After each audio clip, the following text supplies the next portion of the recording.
Welcome to the institutional trading concepts market structure series के session 3 के अंदर मैं आप सब लोगों को वेलकम करता हूं। हमने अपने प्रीवियस सेशंस के अंदर ट्रेंड्स और स्विंग्स के बारे में स्टडी किया है, दोनों की टाइप्स और दोनों के करेक्टरिस्टिक्स या आइडेंटिफाई करने का तरीक़ाकार देखा है। अब हम इन दोनों कॉन्सेप्ट्स को मर्ज करके मार्केट में एक डायरेक्शन को आइडेंटिफाई करने की कोशिश करेंगे। अगर हम ट्रेंड्स की बात करें तो हमारे पास अमूमन 3 तरह के ट्रेंड्स होते हैं मार्केट में। एक हमारे पास है अप ट्रेंड, एक हमारे पास है डाउन ट्रेंड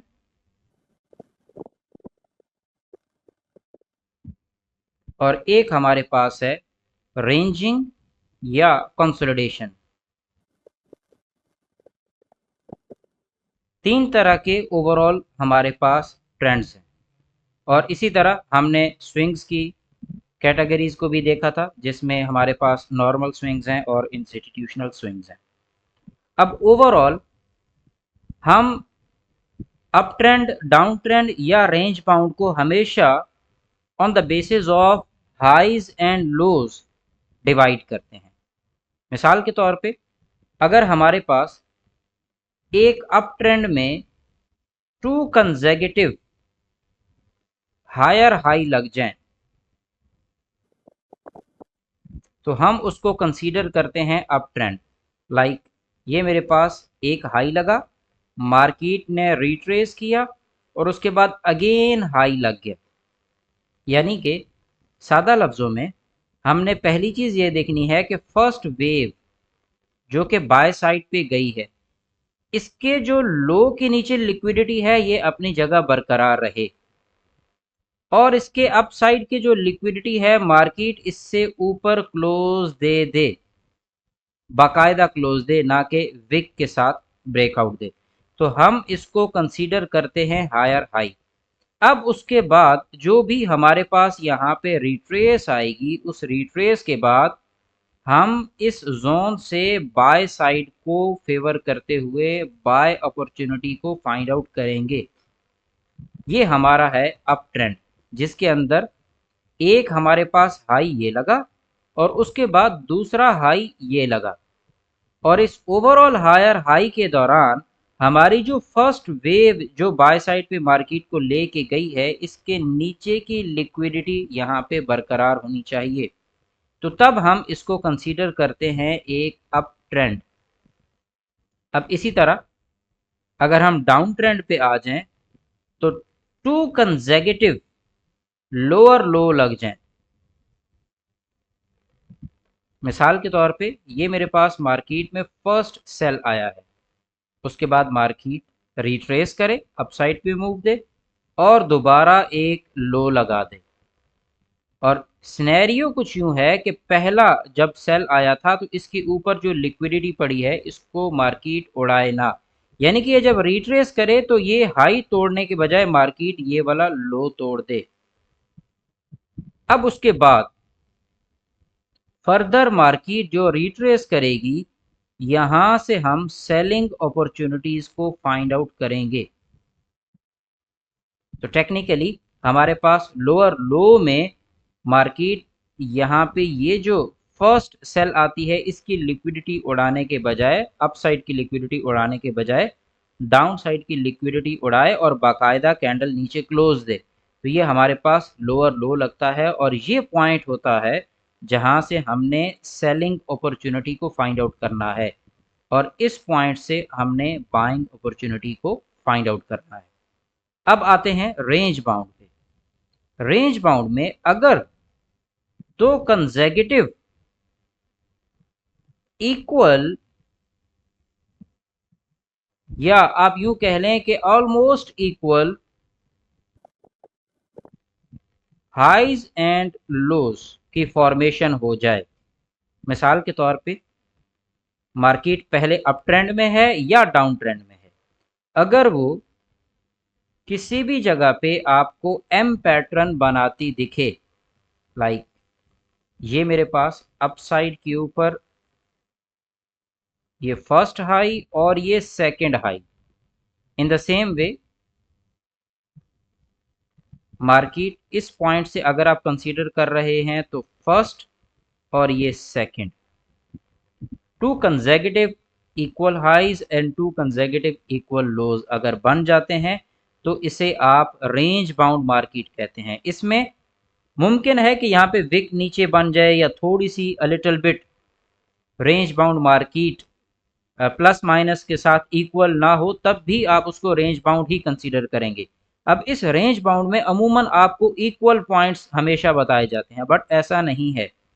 आपके पास ये डिफरेंट फॉर्म्स में होती है। सम टाइम ये कुछ इस शेप में पाई जाती है, जिसमें आपको यहां से ये इस तरह से नजर आती है शेप। ये फर्स्ट टच, ये सेकंड टच, ये थर्ड एंड ये फोर्थ। ये भी आपके पास एक रेंज बाउंड है। रेंज बाउंड का बेसिक पर्पस होता है रिटेलर्स को मार्केट में एंटर करना। इसी तरह ये कुछ इस शेप में भी मुमकिन है, जहां आपको अप साइड पे जाती मार्केट के अंदर रेंजिंग मार्केट दिखती है। पर्पस अगेन एक ही है कि यहाँ पे लिक्विडिटी को जनरेट करवाया जा सके। तो रेंज बाउंड मार्केट की आगे फर्दर टाइप्स के ऊपर हम इन डिटेल बातचीत करेंगे और इसकी प्रैक्टिकल एप्लीकेशंस को भी देखेंगे। यहाँ तक हमारे पास two equal highs and two equal lows जैसे ही बनेंगे तो हम उसको कंसीडर करेंगे रेंज बाउंड मार्केट। अब मार्केट इन तीनों ट्रेंड्स में एक दूसरे में शफल होती रहती है। कैसे? मिसाल के तौर पे ये मेरे पास एक अप ट्रेंड है। इस अप ट्रेंड के अंदर मैं इसको अप ट्रेंड कैसे कंसीडर करूंगा? सपोज प्रीवियसली मार्केट यहाँ पे किसी भी स्ट्रक्चर से सेल आ रही थी, ये अब इस सेल आती मार्केट में मुझे अपना लास्ट हाई देखना है। तो लास्ट हाई ये था। ये लास्ट हाई जैसे ही यहाँ पे ब्रेक हुआ तो ये मेरा फर्स्ट हाई बना। अब फर्स्ट हाई बनने के साथ ही मुझे इधर नजर रखनी है कि ये लिक्विडिटी नहीं उड़नी चाहिए, और इस लिक्विडिटी के उड़ने से पहले मार्केट इस एरिया को ब्रेक कर दे। जैसे कि मार्केट ने रिट्रेस किया और इस एरिया को ब्रेक करके अबव क्लोज दे दिया और यहाँ पे एक नया हाई बना दिया। तो अब ये जो स्ट्रक्चर है ये मैं कहूंगा कि यहाँ से अप ट्रेंड शुरू हो चुका है। एक सेल मूव के बाद यहाँ पे अप ट्रेंड स्टार्ट है। अब इस अप ट्रेंड के आगे यहाँ पे पॉसिबिलिटी है डाउन ट्रेंड आ जाए या कंसोलिडेशन आ जाए। तो कंसोलिडेशन अगर आती है तो उसके लिए मेरे पास हाई ये पड़ा हुआ है और लो ये पड़ा है, लास्ट हाई और लो ये पड़ा है। मार्केट यहां से अगर इधर टैप करके वापस अपसाइड पे जाती है और अ लिटिल बिट यहाँ पे विक लगा के वापस आ जाती है, तो अब अगर मैं यहां देखूं, ये मेरे पास 1 2 3 एंड 4 मार्केट ये जो two equal highs and two equal lows बना चुकी है, इसका मतलब ये है कि मार्केट अब रेंज बाउंड हो चुकी है। अब इस रेंज बाउंड मार्केट के अंदर मार्केट का एक ही पर्पज होता है कि उसने लिक्विडिटी उड़ानी है। यहां तक कुछ ट्रेडर्स यहां से सेल करेंगे, मार्केट ने यहां से बाय जाना है, कुछ यहां से बाय करेंगे, मार्केट ने सेल आना है। तो इस तरह रेंज बाउंड मार्केट में यहाँ पे जितने इक्वल हाइज और लोज बनते जाएंगे उतनी ज्यादा लिक्विडिटी बनती जाएगी।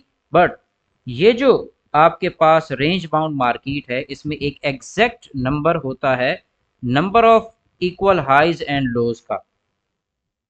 अगर आप उस नंबर को आइडेंटिफाई कर लें तो उसके बाद एक पॉसिबल जो रिवर्सल है मार्केट का, चाहे बाय साइड पे है या सेल साइड पे है, उसको आप आइडेंटिफाई कर सकते हैं और उस डायरेक्शन में एक अच्छी एग्जीक्यूशन की प्रोबेबिलिटीज ले सकते हैं। तो ये मेरे पास रेंज बाउंड की कंडीशन हो गई। अब इस रेंज बाउंड से मार्केट यहां से सपोज निकलती है और ये बनाती है फर्स्ट लो। अब अगर मैं देखूं तो लास्ट जो मेरा हाई आया था वो यहां से था, इसके ऊपर लिक्विडिटी यहाँ पे बरकरार है, ये सपोज ये लिक्विडिटी पड़ी है। तो मार्केट ने टेक्निकली ये स्ट्रक्चर बनाया। अब इस स्ट्रक्चर के अंदर मार्केट ने जैसे ही इस एरिया का ब्रेक किया, अब मार्केट जितनी भी रिट्रेस करेगी वो मेरे पास एक सेलिंग अपॉर्चुनिटी होगी इस जोन से। द रीज़न इज़ कि मार्केट ने ये मुझे यहाँ पे मार्केट ने इस जोन में ये पहला लो लगाया और उसके बाद ये लोअर लो लगाया। तो ये जो लोअर लो लगा है यहाँ पे, अगर मैं इसको थोड़ा सा आइडेंटिफाई करूं तो ये फर्स्ट लो और ये सेकंड लो, लोअर लो लगने के बाद अब ये मेरे पास पॉइंट है जहां से मैं अपनी सेल ट्रेड को प्लान कर सकता हूं या सेल के ट्रेंड की कंफर्मेशन ले सकता हूं। तो ओवरऑल हमारे पास सेल साइड से बाय साइड पे जाते हुए, बाय साइड से रेंजिंग में जाते हुए, रेंजिंग से सेल साइड पे आते हुए, या बाय से सेल आते हुए, जिस तरह सेल से बाय आया है इसी तरह बाय से सेल आ सकता है। ओवरऑल ये हमारे पास कैटेगरी रहती है ट्रेंड्स की। अब इन ट्रेंड्स में हमने किस डायरेक्शन को देखना है, तो ये बहुत ही इंपॉर्टेंट पार्ट है। देखें, सपोज मार्केट यहां से बाय जा रही है और आपने इस पोजीशन से यहाँ पे बाय ऐड कर दी, या इस पोजीशन से बाय ऐड कर दी, या इस पोजीशन से बाय ऐड कर दी। मार्केट अगर बाय जाती जाए तो आपको बेनिफिट होगा और इंस्टीट्यूशंस जाहिर है इस चीज़ से कोई फ़ायदा नहीं उठा सकेंगे।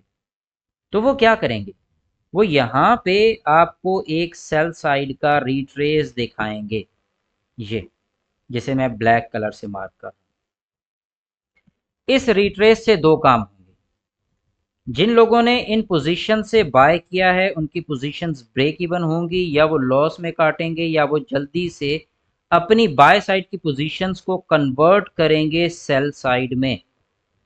जैसे ही वो बाय से सेल में कन्वर्ट करेंगे, यहाँ पे लिक्विडिटी फ्री होगी और इस जगह पे इंस्टीट्यूशंस को अपनी पोजीशंस ऐड करने का मौका मिलेगा। तो पहली तो चीज़ हो गई ये। दूसरा ये है कि अब चूंकि मार्केट बाय जा रही थी, बाय जाते जाते मार्केट में जब वो सेल दिखाएंगे तो रिटेल ट्रेडर्स जो हैं वो हमेशा रिवर्सल के ऊपर ज़्यादा माइंड रखते हैं। लाइक मार्केट बाय जा रही है तो वो एग्रेसिव सेलर बन जाते हैं कि मार्केट अब सेल गिरेगी, हालांकि वो बाय जाती मार्केट में बाय करने की कोशिश कम और सेल करने की कोशिश ज़्यादा रखते हैं कि जी मार्केट बहुत ज़्यादा एग्जॉस्टेड हो गई है। और इसी चीज़ से मार्केट फ़ायदा उठाती है कि जैसे ही इनको सेल बैठाती है, ज़्यादातर बायर्स या ज़्यादातर रिटेलर्स जैसे ही सेल में कन्वर्ट होते हैं मार्केट यहाँ से बाय निकल जाती है, जिसकी वजह से रिटेल ट्रेडर्स को लॉस होता है। तो इसका मतलब ये हुआ कि हम कभी भी बाय के ट्रेंड में हमारे पास ये जो स्विंग है सेल साइड के लिए बनने वाला, ये इनवैलिड है। इसको हमने कभी भी अपनी ट्रेडिंग पोजीशन के लिए या एनालिसिस के लिए कंसीडर नहीं करना। हम बाय के ट्रेंड में कभी भी रिट्रेस सेल आने वाली पोजीशन को नहीं पिक करेंगे। मैं मल्टी टाइम फ्रेम एनालिसिस के ऊपर जब डिस्कशन करूंगा तो वहां एक्चुअल रीजन बताऊंगा कि आपको किस तरह से ट्रैप किया जाता है सेल दिखा के। जबकि ये जो हमारे पास पोजीशन है, ये पोजीशन, ये हमारी डायरेक्शनल पोजीशन है। यहाँ पे बनने वाला स्ट्रॉन्ग स्विंग मोमेंटम के साथ अगर आपको मिल जाता है तो वो आपको एक अच्छा मार्जिन दे जाता है।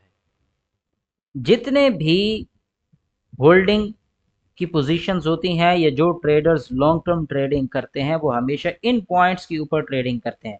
अब उसके लिए आपको ये स्ट्रक्चर आइडेंटिफाई करना आना चाहिए। आने वाले सेशंस के अंदर हम इन स्ट्रक्चर्स को आइडेंटिफाई करना भी सीखेंगे। मैं यहाँ पे इस वक्त लाइव चार्ट की कोई भी एग्जांपल्स आप लोगों के साथ शेयर इस वजह से नहीं कर रहा कि वो तमाम तर एग्जांपल्स आपको व्हाट्सएप कम्युनिटी के अंदर लाइव जूम सेशंस में दी जाएंगी, जहां आपको क्वेश्चन आंसर करने का भी मौका मिलेगा। तो अगर आप फर्स्ट टाइम इन सेशंस को देख रहे हैं तो डिस्क्रिप्शन में मौजूद व्हाट्सएप कम्युनिटी का लिंक ज्वाइन कर लें, जहां आपको जूम का लिंक मिल जाया करेगा, वहां से आप लाइव सेशंस को अटेंड कर पाएंगे।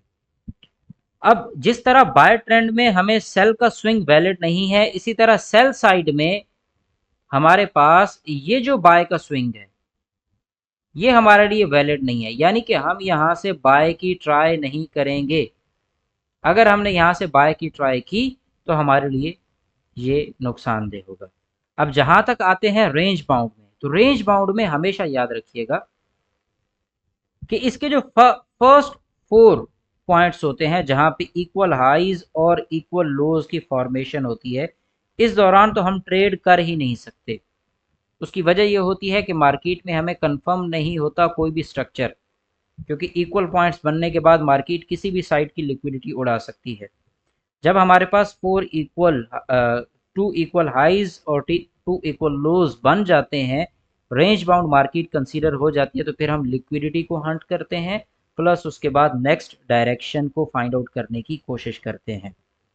ये जो रेंज बाउंड है, ये बहुत ही बेहतरीन एरिया होता है ट्रेडिंग के लिए, नेक्स्ट पोजीशन को आइडेंटिफाई करने के लिए। इसको हम अपने जूम सेशंस के अंदर लाजमी डिस्कस करेंगे। आज के सेशन से मुताल्लिक अपनी राय को कमेंट सेक्शन में ज़रूर दीजिएगा, और अगर आपने चैनल को सब्सक्राइब नहीं किया तो इसको सब्सक्राइब कर लें। Thank you very much.